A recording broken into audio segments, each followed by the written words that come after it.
네, 오늘 새벽 예배 이렇게 많이 오실 줄 몰랐습니다. 네, 제 생각에는 나하고 사모하고 한두 분 그렇게 계실 줄 알았어요. 그런데 우리 역시 대관교회는 이렇게 기도하는 일에 너무 열심을 잘 내주셔가지고 연휴 기간 시작날인데도 불구하고 이렇게 많이 오셨어요. 그래서 우리 반주자님도 좀 쉬시고, 그리고 뭐 교육자들도 다 이제 휴가처럼 지내시게 되니까 조촐하게 새벽 재단을 좀 너무 이렇게 묵직하지 않게 좀 좋은 방법으로 어떻게 하면 좋을까 고민하다가 반주자님 안 계시는 자리를 제가 하면 되니까 제가 이렇게 좀 직접 반주도 하면서 찬양하고 또 그냥 이렇게 앉은 상태에서 말씀 같이 전하고 듣고 또 기도할 때도 기도 시간은 똑같이 뭐 음악 나오고 불 꺼드리면은 그렇게 늘 하시던 대로 하시면 되겠습니다. 그리고 저는 이제 통성 기도를 시작을 하면은 저도 여기 좀 자리로 들어가서 저도 십자가 바라보고 좀 그렇게 오늘은 연휴 기간 동안 좀 그렇게 기도하도록 하겠습니다. 들어오실 때 우리 악보를 좀 하나씩 가지고 오셔야 될 거예요. 오늘 여기 옆에 화면을 안 보여드리기 때문에 일부러 악보를 좀 만들었으니까요. 보시고요. 찬양하시면서 우리 마음을 먼저 여시도록 하겠습니다.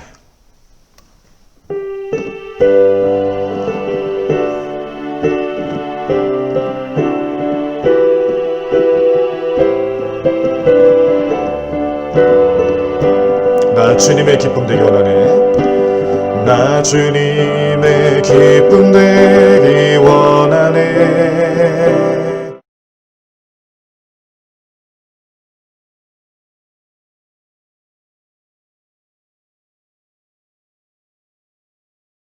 채로 기도하시겠습니다. 사랑하는 하나님, 오늘 이 새벽 재단을 깨워주시고 저희 발걸음을 인도해 주심을 감사합니다. 오늘 우리 명절을 맞이해서 많은 성도들이 고향으로 또 친지를 만나기 위해 자녀들과 함께 하시기 위해서 여정을 떠나십니다. 이미 그 발걸음을 옮기고 계시는 분도 계실 것이고 오늘 또 그 목적을 가지고 발걸음을 옮기시는 모든 성도들 가정마다 주님 축복하여 주시고 안전하게 여행 잘 다녀오실 수 있도록 또 고향 잘 다녀오실 수 있도록 주님 도와주시옵소서. 오늘 이 새벽 재단에 함께 하시는 우리 모든 성도님들에게 하나님의 한량없는 은혜와 축복의 손길로 임하여 주시옵소서.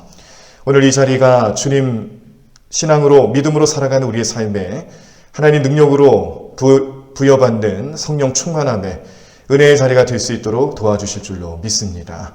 주시는 말씀에 은혜 받게 하시고 그 말씀 붙잡고 기도하며 우리의 마음속에 성령님 모시고 승리의 길을 걸어가는 저희들 되게 도와주시옵소서.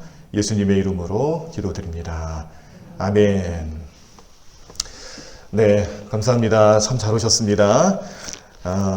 추석 연휴 기간 3일 동안 새벽 기도에는 특별히 제가 이렇게 마치 라이브 방송을 하는 것처럼 여러분들하고 좀 묵직하지 않게 좀 가볍게 편안하게 그렇게 좀 새벽 인도를 좀 하고 싶어서 좀 바꿔봤는데 아까 초반에도 제가 말씀드렸지만 이렇게 많이 오실 줄 몰랐어요. 조금만 오실 줄 알았어요. 너무 많이 오셨어요. 기도하러 오시는 분들 이렇게 많이 계셨구나. 제가 또 다시 한번 깨달았습니다. 제가 믿음이 없어서 그런 거죠. 뭐. 우리 성도님들의 믿음이 이렇게 대단하구나라는 것을 다시 한번 깨달았습니다.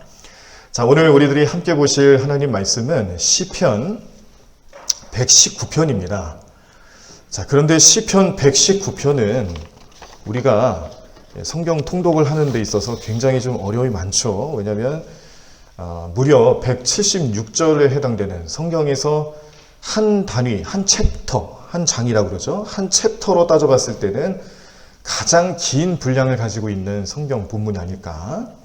176절, 이거 오늘 다 좀 교독하시면서 읽으시려면은 너무 시간이 오래 걸려서 안 될 것 같아요. 그래서 우리가 오늘 이 내용을 다 보실 건 아니고 그 중에 일부분만 좀 보시도록 하겠는데 89절로부터 104절까지만 보도록 하겠습니다. 시편 119편 89절로부터 104절까지 말씀 네, 다 찾으셨나요? 네, 찾으셨죠? 시편 119편 89절로부터 104절까지의 말씀, 제가 먼저 89절 읽도록 하겠습니다. 여호와여, 주의 말씀은 영원히 하늘에 굳게 섰사오며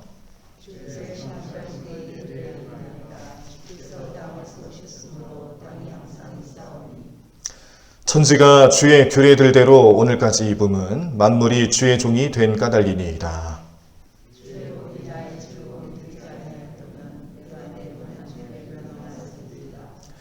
내가 주의 법도들을 영원히 잊지 아니하오니 주께서 이것들 때문에 나를 살게 하심이니이다.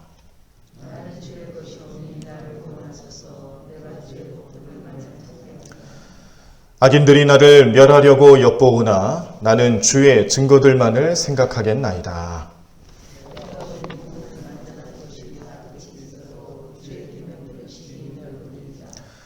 내가 주의 법을 어찌 그리 사랑하는지요. 내가 그것을 종일 작은 소리로 읊조리나이다.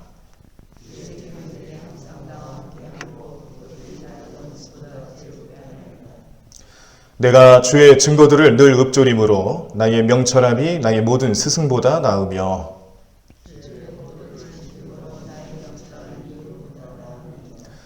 내가 주의 말씀을 지키려고 발을 금하여 모든 악한 길로 가지 아니하였사오며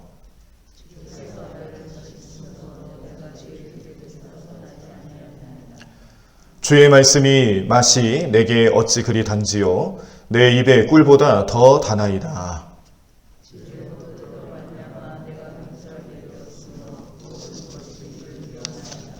아멘. 네, 우리 시편 119편 89절로부터 104절까지의 말씀을 보셨습니다. 저희가 이제 제가 전에 다니던 교회에서 그 필사 이벤트를 한번 한 적이 있었어요. 교회에서 이제 성도님들이 이제 말씀을 가까이 하고 또 좀 그 필사도 좀 이렇게 하면서 훈련을 좀 받고자 하는 마음에 성경을 이제 전체 66권을 이제 정해줬죠. 성도님들에게 뭐 누구누구는 어떻게 하라고 그러면서 정해드렸는데 시편 같은 경우는 이제 150편까지 있다 보니까 4단락으로 그렇게 나눠서 정해드리면서 맡아서 했습니다. 근데 이제 저희가 이제 목회자 가정이니까 저희들이 솔선수범을 한다고 먼저 이렇게 어느 신청을 받았어요. 이제 벽에다가 그 게시판을 붙여놓고 나는 어느 말씀을 필사를 하겠다 이렇게 직접 이름을 쓰실 수 있게 게시판에 올려놨는데 거기에 이제 저희가 목회자 가정이 모범을 보이겠다고 이제 먼저 이름을 썼는데 저 뒤에 앉아 계시는 우리 이선주 씨가 쓴다고 썼는데 그만 어디를 쓰셨냐면은 119편이 포함되어 있는 부분을 쓰신 거예요. 그래가지고 나중에 필사를 하는데 119편에서 그냥 막 왜 이렇게 안 끝나냐고 도대체 언제 끝나냐고 그러면서 저한테 얘기를 하는데 끝날 기미가 안 보이죠. 176절까지 있는 그 긴 구절을 필사를 하려니 얼마나 힘들었겠어요. 그래서 아마 기억에 참 많이 남는 것 같습니다. 굉장히 깁니다. 혹시 필사를 이 부분을 해보신 분이 있는지 모르겠어요. 굉장히 길고요. 그냥 묵상하기에도 굉장히 분량이 많기 때문에 어렵죠. 말씀 보면서 이거 언제 끝나나 이런 생각만 들고 말씀이 잘 안 들어올 수도 있는데 그런데 우리가 이 시편 119편은 여러 시편 말씀들 중에서 조금 독특한 구조와 내용을 갖고 있습니다. 이걸 좀 이해를 하시면은 아주 긴 본문 말씀이지만 그래도 그 중심 내용을 알고 하나하나씩 보시면 좀 도움이 되실 것 같아요. 시편 119편은 누가 지었는지는 사실 잘 모릅니다. 뭐 어떤 사람들은 다윗의 시라고 얘기하는 사람들도 있는데 근데 보편적으로는 작자 미상으로 알고 있어요. 누가 지었는지는 확실히는 알 수가 없어요. 그런데 이 시인이 시편 119편 말씀을 하나하나씩 이제 써내려가면서 어떤 시적인 그런 특징들을 굉장히 잘 살렸습니다. 자, 우리 성도님들 잘 아시겠지만 시는요, 이 운율이라는 게 있죠. 시는 그냥 보통 우리가 글을 쓰는 거고 좀 다르죠. 그래서 운율이라는 것도 맞출 수 있고 또 시적인 표현들이 있습니다. 문체가 그런 특징이 있어요. 시적인 특징이 있습니다. 그런데 오늘 시편 119편은 그 시적인 특징을 굉장히 잘 살렸던 것이 뭐냐면 답관체라고 하는 게 있어요. 답관체라고 혹시 들어보셨나요? 답관체, 영어로는 아크로스틱이라고 하는데, 이게 뭐냐면은 우리가 영어로 표현하면은 영어의 그 A, B, C, D 이런 그 철자, 알파벳 순서가 있잖아요. A, B, C, D, E, F, G 이렇게 순서가 있잖아요. 이렇게 알파벳 순서가 있는 것처럼 히브리어도 히브리어 알파벳 순서가 있습니다. 이 알파벳 순서에 맞게 시작되는 문장들로 구성을 한 거예요. 그런데 시편 119편은 총 176절인데 한 문단 한 문단 이게 총 8절로 다 구성이 되어 있습니다. 하나도 빠짐없이 뭐 9개, 6개 이런 게 아니고요. 다 8절씩 되어 있어요. 8절이 하나의 시 문단이 되는 겁니다. 문단. 그 문단이 22개가 있어요. 그래서 총 176개인데 176절인데 이 8절로 구성되어 있는 한 문단의 첫 번째 문단은 히브리어의 첫 번째 알파벳으로 되어 있는 겁니다. 영어로 표현하면 A로 시작하는 거예요. 다 문장 자체가. 한글로 표현하면 기역으로 시작하는 거죠. 그리고 두 번째 문단은 두 번째 그 히브리어 알파벳으로 시작이 되는데 그것도 역시 8줄에 8절의 모든 문장들이 다 두 번째 알파벳으로 시작을 하는 겁니다. 영어식으로 하면은 B자로 시작하는 거예요. 한글로 하면은 니은자로 시작하는 그런 식으로 해서 176절까지가 다 모두가 이 히브리어 알파벳 순서대로 그렇게 짜여져 있다는 겁니다. 그러니까 이 문장을 써내려가는 이 작가가 얼마나 문장력이 좋은지를 알 수가 있는 거예요. 시적인 표현을, 시적인 특징을 가장 잘 살린 시편이기도 하고 이 시적인 특징을 또 이렇게 8절씩 아주 규칙적으로 다 빠짐없이 8절씩 다 맞춰놨고 또 주제가 이 장황한 이 긴 시편의 주제가 있는데 그 주제가 뭐냐면 율법입니다. 율법. 율법으로 하나님과 가까이 하고 율법으로 힘을 얻고 율법이 우리의 기쁨이 되고 율법으로 살아가는 삶의 그 삶은 얼마나 소망이 넘치고 기쁨이 넘치느냐. 이거를 이 119편 말씀에서 변함없이 계속해서 동일한 주제로 말씀해주고 있기 때문에 전체적인 주제와 내용을 봤을 때는 율법을 통해서 잘 되는 삶, 그거예요. 율법을 통해서 우리 신앙생활과 우리의 믿음이 자라날 수 있고 또 원수가 나를 찾아와서 괴롭히고 넘어뜨리려 해도 율법을 통해서 나는 다시 일어날 수 있고 그런 우리의 신앙생활 전반적인 모습에서 율법을 통해서 나타날 수 있는 하나님의 은혜를 깨닫게 하는 말씀이 시편 119편의 전체적인 주제로 나타나고 있다는 겁니다. 그러니까 우리가 필사를 하거나 또 통독을 할 때는 되게 힘들지 몰라도 주제를 이해할 때는 이렇게 확실한 주제도 없다라는 거예요. 모든 이 그 문단마다 율법이 빠짐없이 나옵니다. 율법에 대한 그런 내용들이 빠짐없이 나오는데 이제 조금씩 표현만 달라지죠. 뭐 율례 혹은 뭐 율법 뭐 이런 식으로 그런 단어의 표현만 좀 바뀔 뿐이지 율법이라는 주제로 처음부터 끝까지 다 그런 주제를 담고 있습니다. 자, 그래서 제가 이 22문단에 되는 이 그 시편 119편의 각 문단마다 어떤 주제를 담고 있는지 제가 알려드릴게요. 혹시 메모가 좀 가능하시면 메모를 하시는 것도 좋을 것 같습니다. 먼저 1절로부터 8절까지의 말씀에서는 자, 주의 법도를 따르는 자의 축복에 대해서 이야기를 하고 있습니다. 주의 법도를 따르는 자의 축복이다. 네. 뭐겠습니까? 그러니까 율법을 따르는 사람들은 하나님께서 그 율법을 따르는 자들에게 주시는 축복이 있구나. 네. 우리가 시편 1편이 시편 150편 전체의 서론이면서 주제라 그랬어요. 네. 거기도 뭐였죠? 주의 말씀을 묵상하면 어떻게 되는 거예요? 하나님께서 그 묵상하는 자들에게 복으로 임하신다. 그래서 그 복이라는 것은 우리가 살아가는 데 있어서 우리의 욕심을 따르고 우리의 생각을 채워주는 그런 복이 아니죠. 시편 1편 말씀 같은 경우는 묵상하는 자들에게 하나님께서 복받는 비결을 알려주시는 거예요. 거기서 그래서 주제가 뭐냐면 하나님 말씀 묵상하는 자들은 이렇게 복을 받을 수 있다. 근데 그 내용처럼 오늘 시편 119편 1절로부터 8절까지도 이렇게 주의 법도를 따르는 자는 축복을 받을 수 있다는 것을 알려주는 겁니다. 두 번째 문단 9절에서 16절인데요. 말씀으로 우리의 삶에, 우리 영적인 삶에, 우리 죄된 삶이 정화될 수 있다. 말씀으로 정화된다는 것을 알려주시고 있습니다. 자, 세 번째 문단은 17절에서 24절인데요. 주의 율례를 지켜야 되는 이유들, 주의 율례를 지키겠다라는 시인의 의지와 마음가짐. 자, 네 번째 문단은 25절로부터 32절인데 여기는 이제 탄식과 간구에 대한 내용들이 나와 있습니다. 탄식과 간구.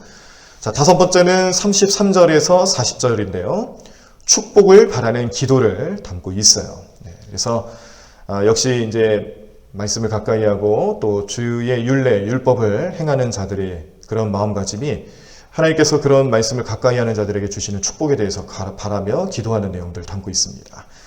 자, 여섯 번째 41절로부터 48절 말씀에 의한 구원이다. 자, 여기서 말씀은 이제 율법을 뜻하는 것이기도 한데 이스라엘 사람들은 율법을 잘 지켜야 구원받는다라고 생각을 했어요.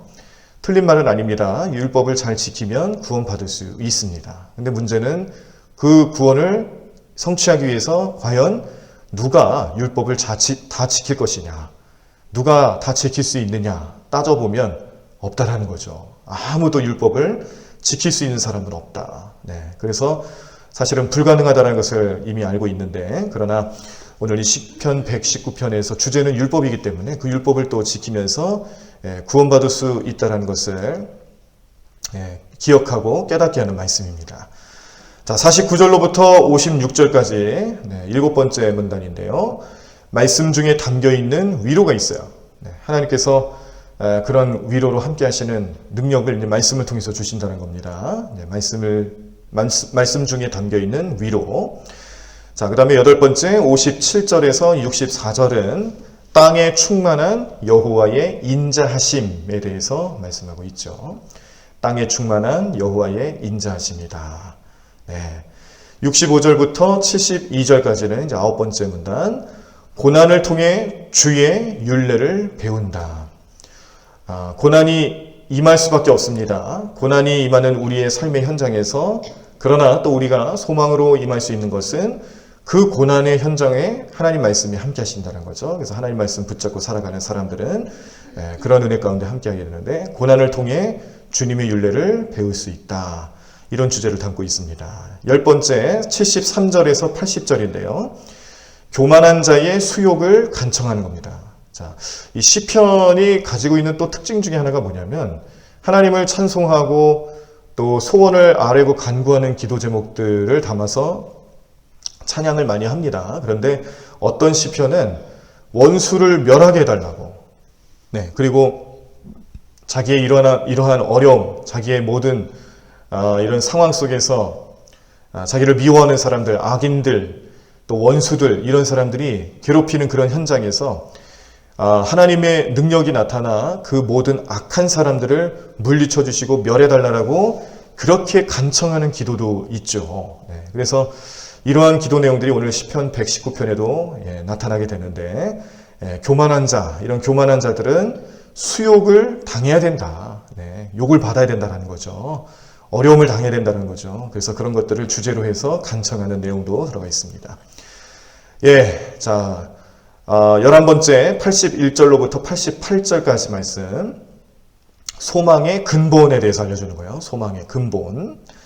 자, 그 다음에 오늘 우리가 보셨던 부분이죠. 89절로부터 96절까지 말씀, 12번째 문단인데요. 주의 말씀이 영원하시다. 주의 말씀은 영원하시다라는 주제를 담고 있습니다. 13번째 97절에서 104절까지의 말씀, 지혜와 지식의 근원이 되신다. 지혜와 지식의 근원이 되는 것이 율법을 통해서 나타난다는 겁니다. 이따가 한 번 더 또 설명을 해드리겠습니다만, 그래서 그 지혜와 지식이라는 것이 어떤 때는 스승보다 낫다. 그리고 어떤 경우에는 어른보다 훨씬 더 명철해질 수 있다. 세상의 학식과 지식 같은 것들은 비교도 할 수 없는 하나님이 주시는 지혜와 또 명철함으로 살아갈 수 있다. 그런 주제들을 담고 있습니다. 지혜와 지식의 근원에 대해서 알려주고 있어요. 14번째 105절에서 112절, 빛과 기쁨의 근원에 대해서 알려주고 있습니다. 빛과 기쁨의 근원.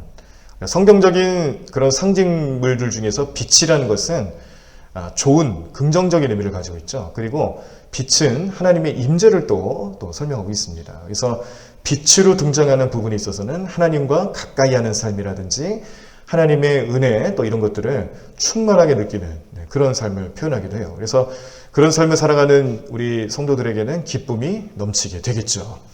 자, 15번째 113절에서 120절. 세상 살아가면서 어려움 많이 느끼겠지만 그 율법의 말씀들 하나하나가 우리를 보호해 주신다는 겁니다. 그래서 어떤 주제냐면 안전함의 근원에 대해서 얘기해 줍니다.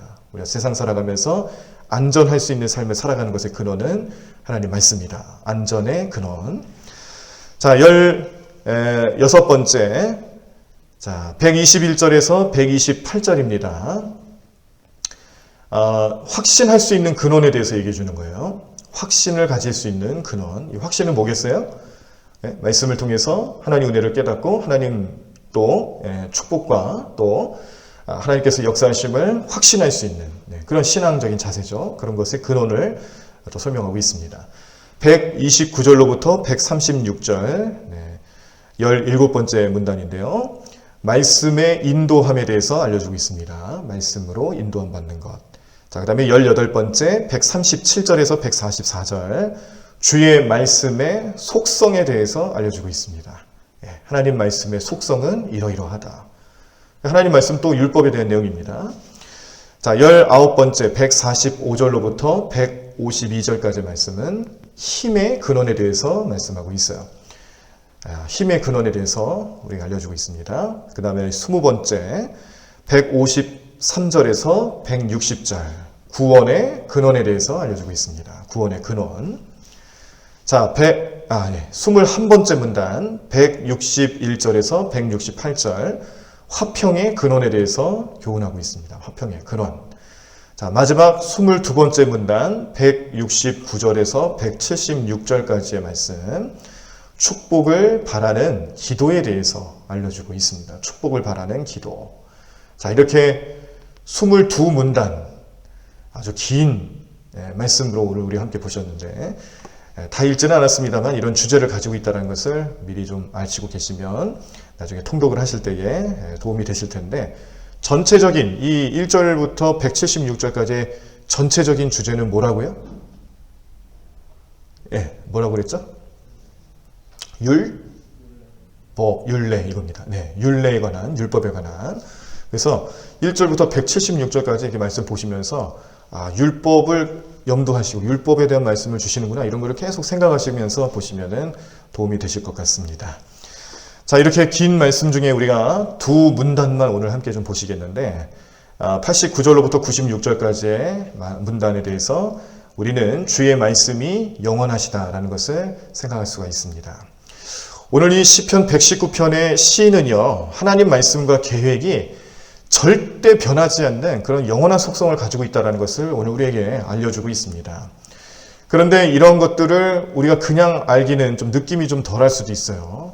하나님 말씀이 영원하십니다. 하나님 말씀 불변하십니다. 이렇게 말하는 것보다 아무래도 또 시적인 표현을 쓰다 보니까 우리에게 은유적인 표현 그리고 또 비유적인 표현을 쓰는 게 확실히 마음에 와닿을 수가 있죠. 그래서 이 문단 속에서는 하나님 말씀이 어떻게 영원 불변한지에 대해서 설명하는 내용으로 자연 모든 만물들을 말해주고 있는데 그 중에 첫 번째로 등장하는 것이 땅이 항상 그 자리에 있는 것과 모든 만물이 하나님의 정하신 규례대로 순리대로 순종하며 그렇게 지내고 있기 때문에 하나님 말씀이 영원하다는 것을 우리는 깨달을 수 있다는 것으로 설명하고 있습니다. 그러니까 시인의 눈에 바라봤을 때에 이 자연 모든 만물들이요, 봄, 여름, 가을, 겨울 할 때도 똑같잖아요. 계절이 변해도 똑같고요.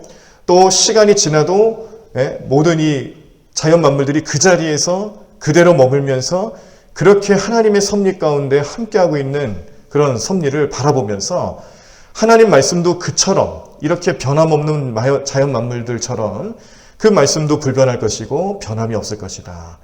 그래서 모든 피조물들이 자기 자리를 지키면서 각자의 능력을 가지고 하나님 찬양하듯이 창조주를 섬기듯이 우리도 하나님 말씀이 불변하다는 것을 깨닫고 기억하고 그 말씀 붙잡고 우리가 영원히 변함없는 하나님의 말씀 속에 거하며 살아가야 된다는 것을 오늘 우리에게 알려주고 있습니다. 가끔 우리가 이렇게 어디 관광을 가신다든지 혹은 또 해외로 여행을 가신다든지 그러면은 그곳에서 가장 유명한 그런 경관들을 가지고 있는 곳을 좀 들렸다 가시잖아요. 제가 예전에 목회 초년생일 때 대부도에서 목회할 때였죠. 그때 그 대부 지방 목사님들 또 사모님들 또 우리 지방 장로님들 몇 분 모시고 장가게라는 곳에 한번 간 적이 있습니다. 제가 그때 갔을 땐 장가게가 그렇게 유명하진 않았었어요. 지금은 뭐 코로나 때문에 지금은 못 갑니다만 최근까지만 해도 장가게는 아마 뭐 관광객들이 많이 가는, 우리나라 사람들이 또 많이 가는 곳 중에 하나인 걸로 제가 알고 있는데, 그때는 뭐 개발된 지도 얼마 안 됐었고 완전히 시골이에요. 그냥 산 중턱에 산자락 아래에 있는 완전히 시골 지역인데 산세가 너무 예쁜 거죠. 그 광경이, 그 경관들이 얼마나 아름다운지 알 수가 없었습니다.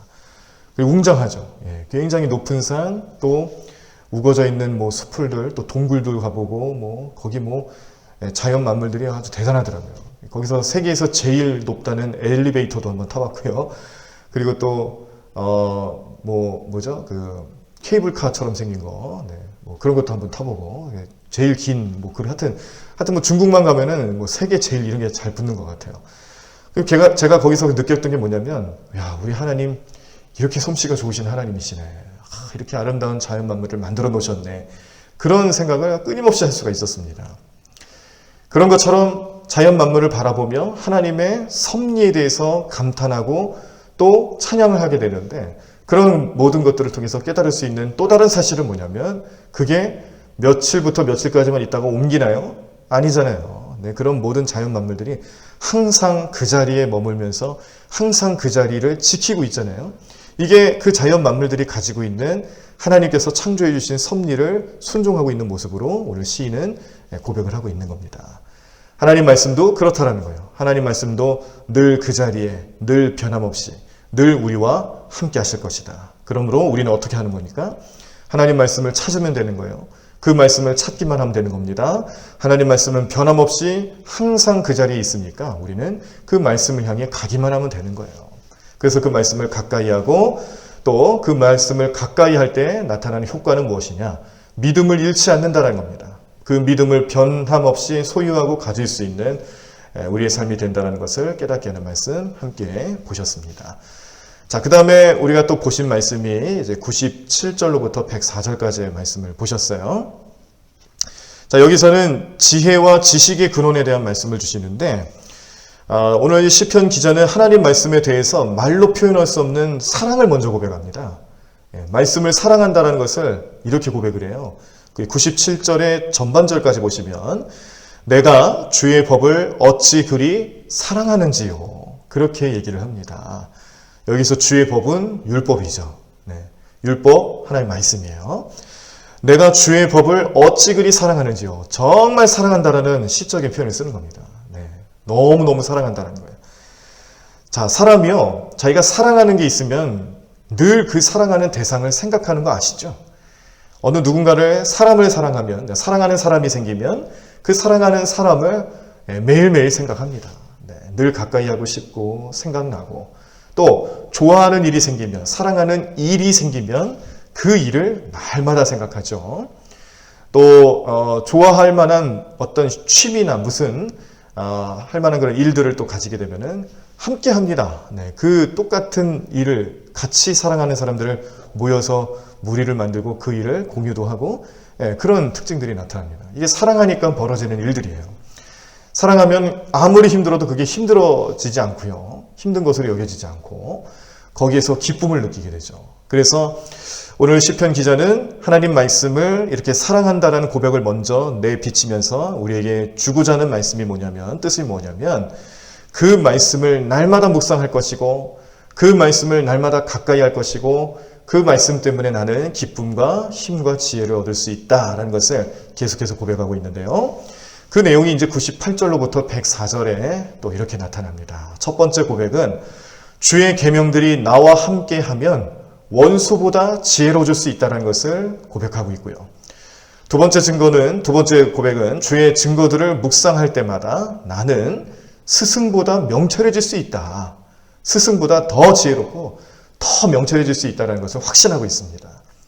또 세 번째는 주의 법도들, 율법을 지킬 때에 노인들이라고 표현되어 있는데, 이제 노인이라는 것은 세상 살아가면서 인생 경험이 많은 그런 분들을 뜻하는 거죠.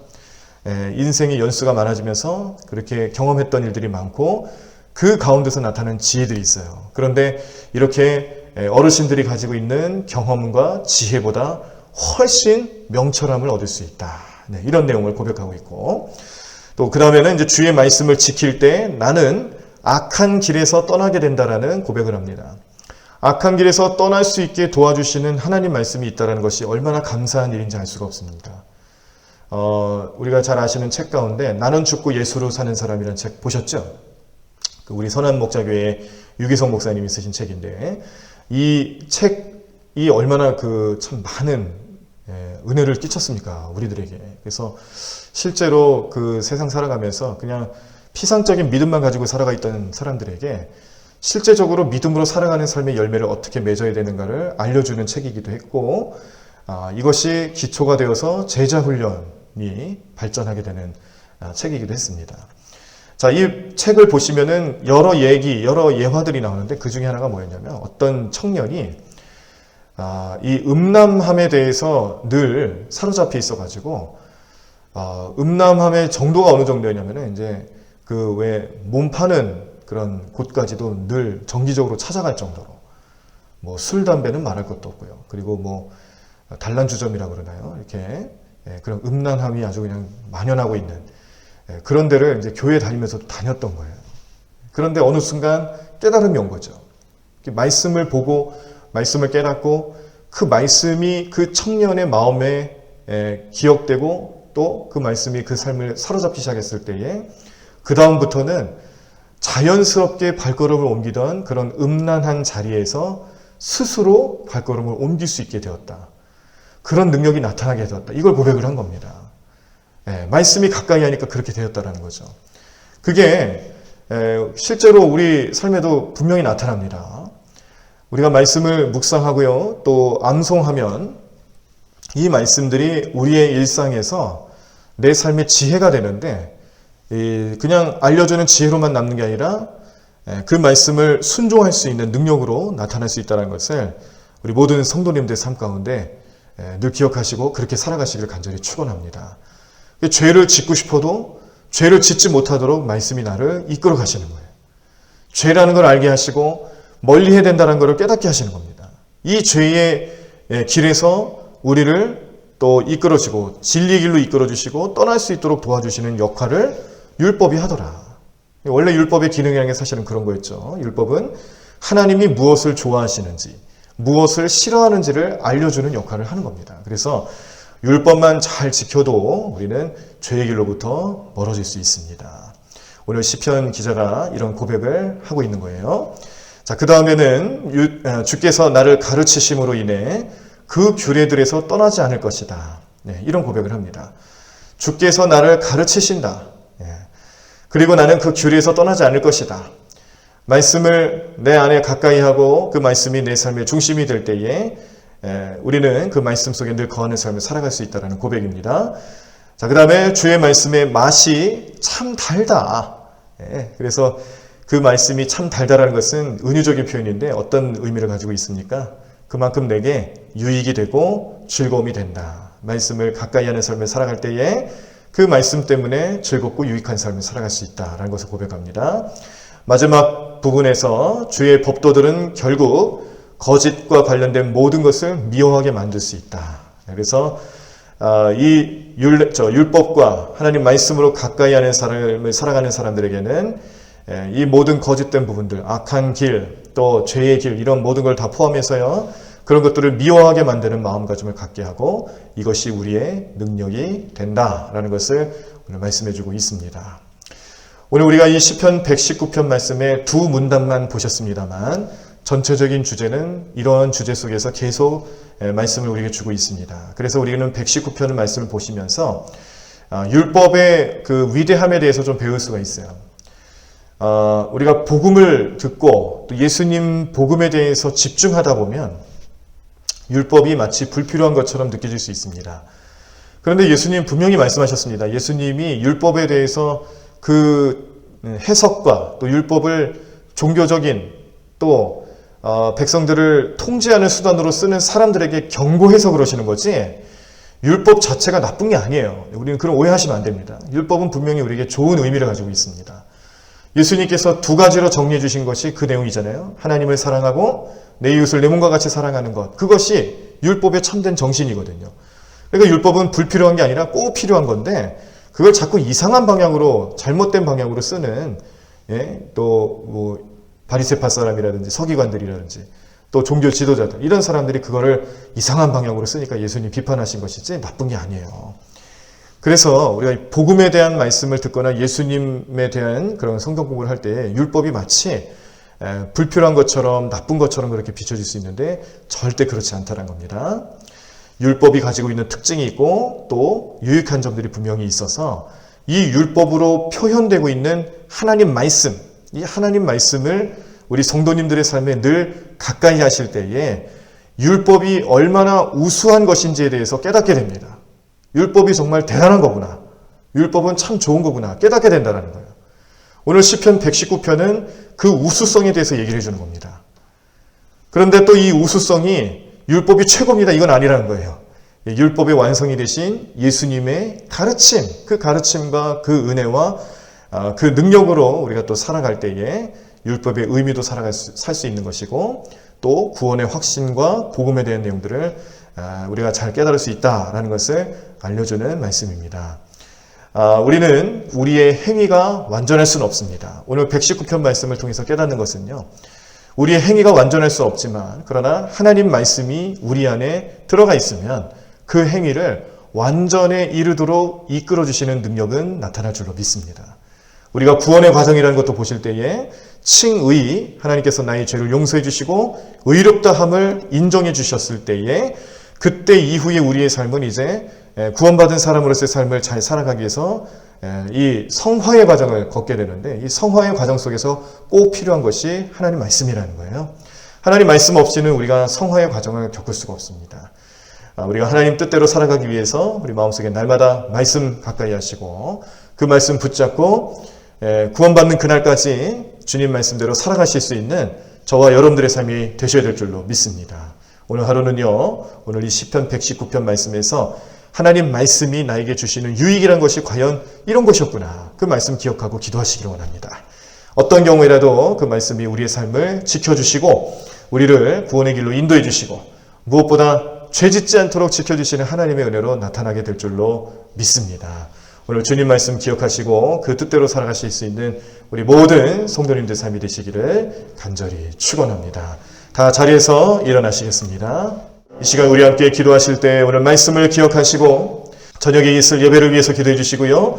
또 말씀을 전하는 저를 비롯해서 우리 모든 교역자들 말씀 준비할 때나 묵상할 때 깊이 있게 묵상하고 말씀을 잘 증거할 수 있도록 도와달라고 중보하며 기도해 주시고 저를 위해서 또 원로 목사님을 위해서 또 사모님을 위해서 기도해 주시며 영육간의 강건함과 성령 충만함으로 살아갈 수 있도록 도와달라고 중보하며 기도해 주시기를 바랍니다. 우리 재무부를 위해서 기도해 주시고 교사들을 위해서 기도해 주시기 바랍니다. 우리 말씀을 기억하시고 우리 함께 나누실 여러 가지 기도 제목을 생각하시면서 우리 자유롭게 기도하시고요. 우리 평소처럼 우리 또 허락하시는 대로 8시까지는 기도하셔도 괜찮고 중간에 마음에 허락하시는 대로 자유롭게 기도하시다가 돌아가시도록 하겠습니다. 우리 다 같이 통성으로 기도하겠습니다. 하나님 감사합니다. 하나님 오늘도 주님의 은혜와 주님의 놀라운 축복과 은혜 가운데 영광 돌리며 살아가는 게 될 수 있도록 인도하시고 도와주실 줄로 믿습니다. 주님 오늘도 우리 모든 삶을 인도하여 주시옵소서. 하나님 오늘도 주님께서 역사하심을 믿고 의지하며 나아가오니 주님 놀라운 능력 가운데서 우리를 붙잡아 주시옵시고 성령 충만함으로 온전히 주님과 동행하며 살아가는 귀한 삶 될 수 있도록 인도하여 주시옵소서. 오늘도 주님 말씀으로 온전히 주님 앞에 나아가길 원합니다. 오늘도 주님의 말씀을 가까이 하기를 원합니다. 주님 그 말씀이 우리의 삶의 능력이 될 줄로 믿습니다. 이 믿음 가지고 이 능력 가지고 주님 앞에 나아가며 주님 승리의 길을 걸어갈 수 있는 우리 삶 될 수 있도록 역사하여 주시옵소서. 하나님 이름으로 승리의 길을 가는 우리 모든 삶 될 수 있도록 인도하여 주시옵소서. 하나님으로 주님의 놀라운 능력이 나타나게 삶 될 수 있도록 도와주시옵시고 오늘 이 자리에 나와 기도하며 주님께 간구하며 나가는 우리 모든 백성들 우리 모든 성도들의 삶에 그 발걸음을 지켜주시고 그 은혜로 함께 해주시고 믿음하는 은혜로 승리하며 살아가는 귀한 삶 될 수 있도록 역사하여 주시옵소서. 말씀이 우리 삶을 주장하는